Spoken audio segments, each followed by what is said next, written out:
प्रिय मित्रों, स्वागत है आपका आपके अपने चैनल स्टडी विद प्रदीप पे। दोस्तों, जैसा कि आप लोग जानते हैं कि हम लोग जीके वन लाइनर कर रहे हैं। यह जीके वन लाइनर का वीडियो आपके समस्त एग्जाम के लिए महत्वपूर्ण है, चाहे वह UP triple S C PET की क्लास हो, चाहे एसएससी जीडी की क्लास हो, या रेलवे की क्लास हो, या कोई भी क्लास जिसमें आप सामान्य कम्पिटिटिव एग्जाम के पेपर देते हैं, उसमें यह परीक्षा की दृष्टि से बहुत महत्वपूर्ण है। और यह श्रृंखला लगातार आपकी आती रहेगी। UP triple S C PET का रजिस्ट्रेशन अभी भी चल रहा है। यदि आप रजिस्टर्ड नहीं हुए तो आप अपना रजिस्ट्रेशन करवा लीजिए। नीचे नंबर दिया गया है 8004109989 पे।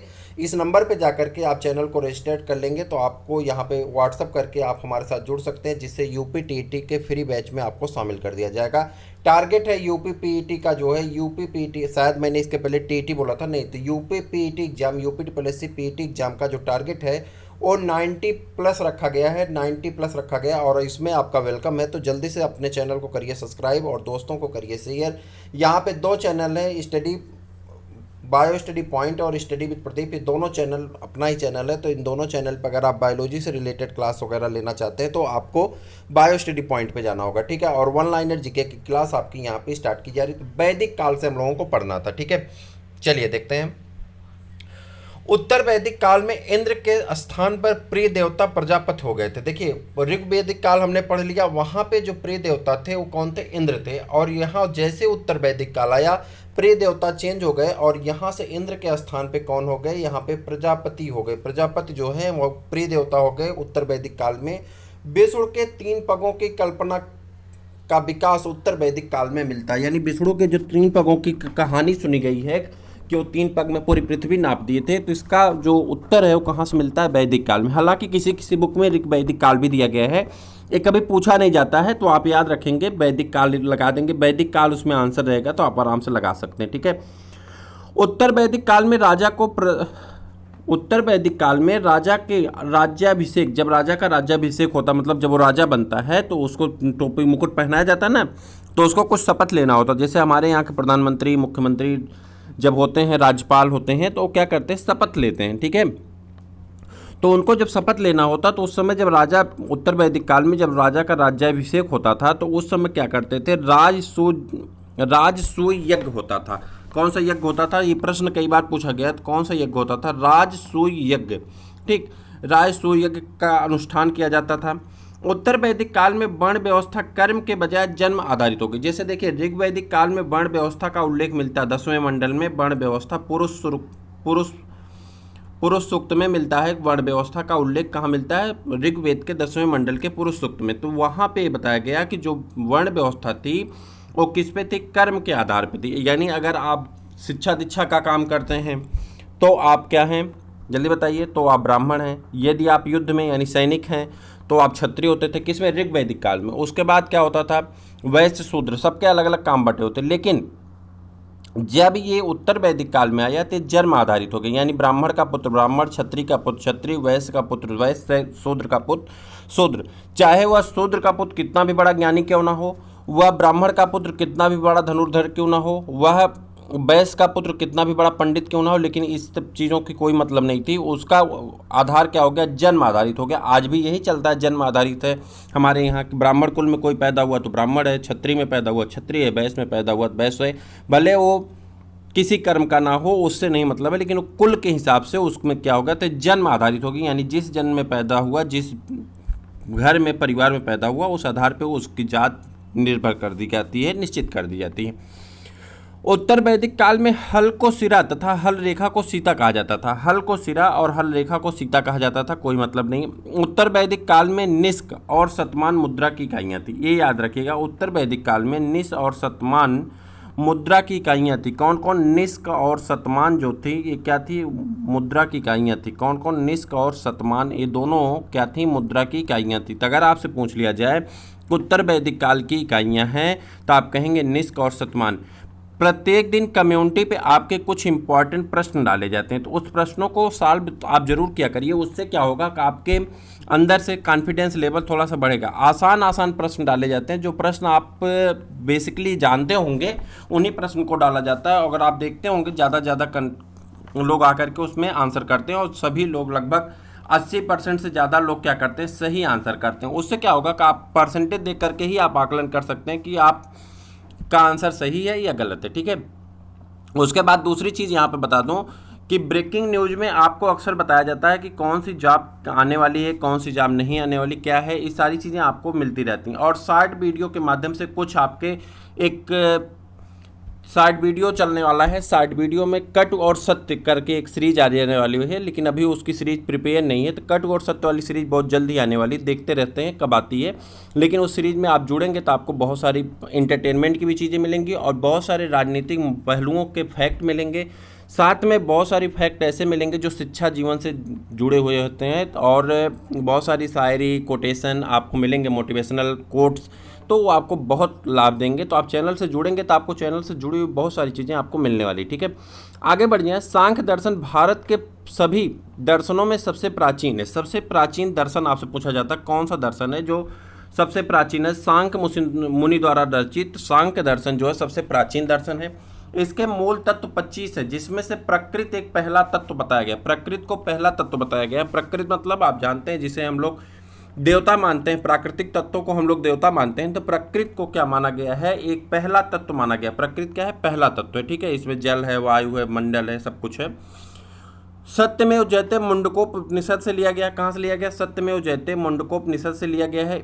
इसी उपनिषद में यज्ञ की तुलना टूटी नाव से की गई। कह रहा है सत्यमेव जयते में मुंडकोपनिषद से लिया गया है और इसमें यज्ञ की तुलना टूटी नाव से की गई। किससे, टूटी नाव से की गई है। गायत्री मंत्र, ये देखिए मिस्टेक हो गया थोड़ा सा। गायत्री मंत्र सावित्री नामक देवता को संबोधित है। किसको, सावित्री नामक देवता को संबोधित है। श्राद्ध की प्रथा पहले पहल, सबसे पहले जो श्राद्ध होता है ना, जिसमें कौवा मामा आते हैं तो लोग पिंडा वगैरह देते हैं जा करके, तो वो आता है लहरते हुए, क्या करता है, पिंडा को जो वहाँ पे पिंड देते हैं उस पिंड को खा लेता कौवा। देवता को उनके पूर्वज आकर के खा लिए, जो उनके पूर्वज थे वो आकर के खा लिए। ठीक है, मतलब इंसान को भी भरोसा है कि उसका पूर्वज कौवा ही होगा। ठीक है, अब ऐसे काँव करते हैं लोग तो क्या मानेगा। तो यहाँ पर क्वेश्चन याद करना है कि श्राद्ध की पहली प्रथा जो होती है वो कहाँ से मिलती है। श्राद्ध की पहली प्रथा दत्तात्रेय ऋषि हैं। दत्तात्रेय ऋषि, अगर आप कभी आजमगढ़ आएंगे, दत्तात्रेय ऋषि का यहाँ पे बहुत बड़ी कुटिया है। तो दत्तात्रेय ऋषि 3 भाई थे, दत्तात्रेय, दुर्वासा ऋषि, दत्तात्रेय ऋषि और चंद्रमा ऋषि। ठीक है, तो उनके बेटे निमि थे। क्या नाम था, निमि थे। तो निमि के द्वारा जो है क्या किया गया, श्राद्ध की व्यवस्था शुरू की गई थी। ठीक है, महाकाव्य 2 हैं आपके, रामायण और महाभारत। मैंने रामायण को कम्युनिटी में आपसे पूछा था, एक दिन क्वेश्चन पूछा था कि रामायण में कितने कांड हैं। एक ईगल बैच करके चलता है, ईगल बैच में आप ज्वाइन हो जाइए तो उसमें प्रैक्टिस पेपर कराए जा रहे हैं जो पीईटी एग्जाम के लिए भी महत्वपूर्ण है। ठीक है, महाभारत और रामायण, महाकाव्य कितने हैं, 2, महाभारत और रामायण। महाभारत का पुराना नाम जय संहिता है। महाभारत का पुराना नाम क्या है, जय संहिता है।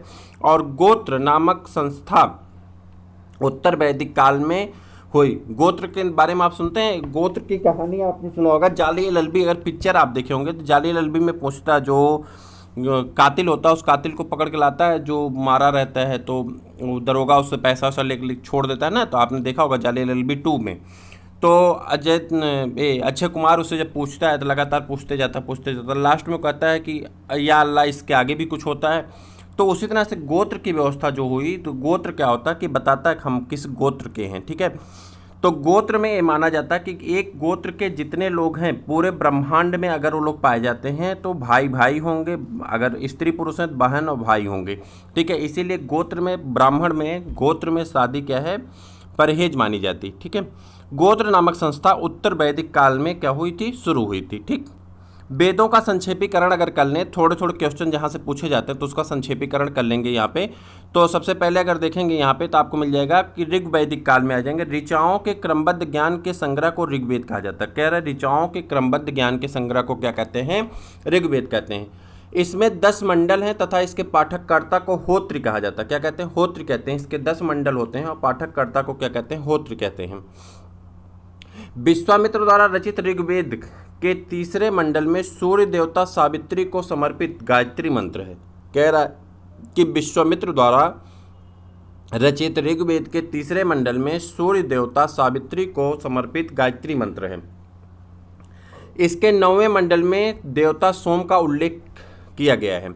यजुर्वेद की बात करें, अगर आप चैनल पर नए हैं तो चैनल को सब्सक्राइब कर लीजिए ज़्यादा से ज़्यादा वीडियो देखने के लिए। चलिए आगे बढ़ जाते हैं।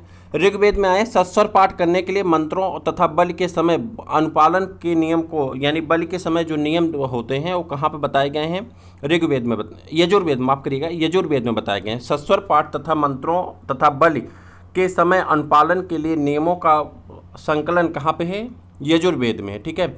उसके बाद आगे बढ़ेंगे। इसके पाठककर्ता को उधर्व क्या कहते हैं? अधर्व कहते हैं, ठीक है।